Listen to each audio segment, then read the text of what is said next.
did Shanks say once? Build a bastion of invincibility. You know, he's sort of done that in his own way. You know, it's a tough league, and Liverpool just absolutely smashed it.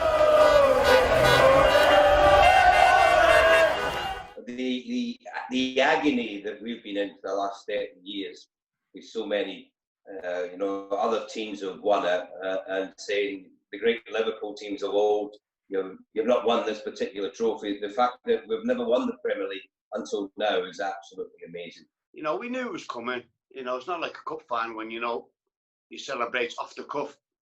But, with all this talk about end the season, it was very tribal by some ex-players from various clubs who, for some reason, don't like Liverpool, trying to get pushed to get the season. You just wanted to get over the line. And we did it. Klopp had to come in and do an awful lot of work. The best to compare is with Bill Shankly, isn't it?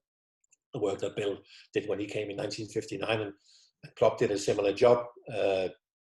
He had to, first and foremost, to a certain extent, he had to clean up, he had to make changes. But then also, once you make changes, you need time to see the benefit of those changes. And still, in that time when you're cleaning up and waiting for improvements to happen, you still have to play at a certain level because you're the manager of Liverpool Football Club. But I do believe that a lot of things Klopp said when he came, the fans believed and the fans could see. I.e., Klopp said, we will run and fight harder than ever before. And I think straight away the fans could see that, and they like that. Let's not forget that this is a group of fans who cheer a tackle almost as hard as to cheer a goal. And I think last season was the catalyst, winning the Champions League and coming out this season with the same endeavour, the same belief, the same commitment, and even more so, and that's been driven by the manager. It's joy, it's relief. There's a lot of emotions, but for the players, the staff, and particularly the Liverpool fans who've had to put up with so much for the last 30 years, to finally be called champions of your country, champions of the Premier League, they'll never get tired of hearing that. It's a great moment. He took the first division, the Premiership by storm, made a mockery of it in some ways, and lads and Jurgen have been absolutely impeccable, yeah. I'm going to be honest with you, Jim. What I found is not only did you want to celebrate it with your supporters, but with your family. Not having your family in the stadium when you win. The biggest prize for me. I know people go on about the Champions League, but for me, the most consistent prize is the league title itself. That tells you over the course of 38 games, you've been the best team, the most consistent team, and you thoroughly deserve the prize that you get.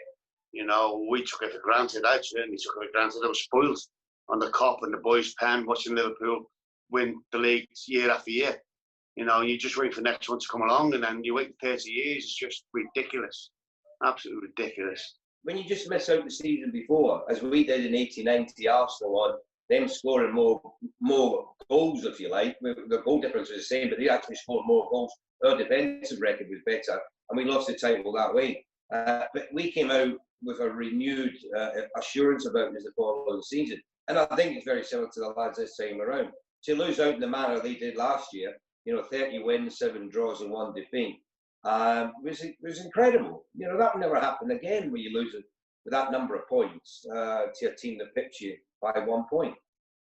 Jurgen Klopp's bought players that's only as good or better than what he's had in his presence.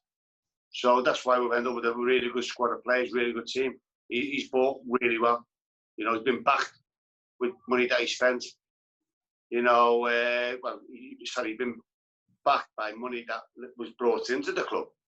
Coutinho, Suarez in particular, he's bought well. But they came out this time like we did 30 years ago to prove a point.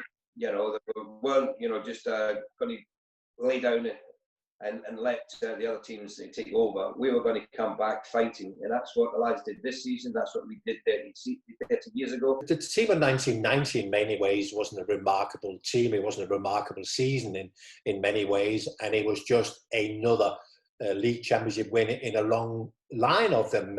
So nobody really better than I did in 1990. I think if you ask the players who were part of that, they will all point to other seasons being their favourite seasons. But I guess in years to come, and probably in 25 years' time, when you ask this group of Liverpool players, what is your best memory of playing for Liverpool, and from a personal point of view, what is your best season ever?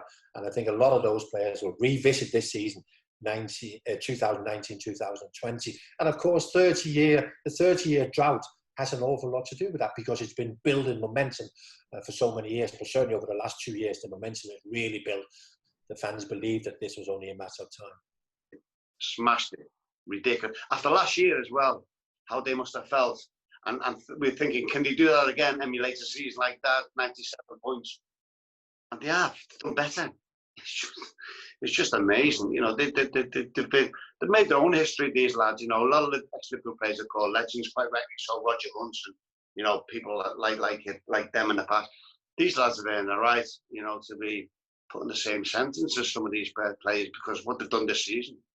You know, world champions, Super Cup, European Cup, Premiership, fantastic. The old teams, it was what we're going to do next season, and I'm sure that's what Jurgen will be saying to these players. Listen, lads, we're going to be, you know, yearly winners. Trophies are there to be won. We've got the squad to do it. We've got the belief. We've now got the experience. We've now got to continue this, and he'll want to set a legacy at the club, which will compare with the great managers of Liverpool from the past. It's difficult, isn't it? Because, you know, there's so many other clubs we would like to have a go, and Manchester City are going to bounce back and be strong. Manchester United look like they're on the way to some kind of recovery, and of course Chelsea, who more or less handed Liverpool the title last night, they're bulking up themselves, ready to be a big player. I guess if it's going to take 100 points to win the league next year, it might be tough for Liverpool, and the reason I say that is that this will now be the third year where they are absolutely flat out, and maybe City suffer a little bit from this that season. But there's no doubt whatsoever Liverpool will be competitive, and I guess next season or in the years to come, I think it appears this team is too good not to win at least one other title.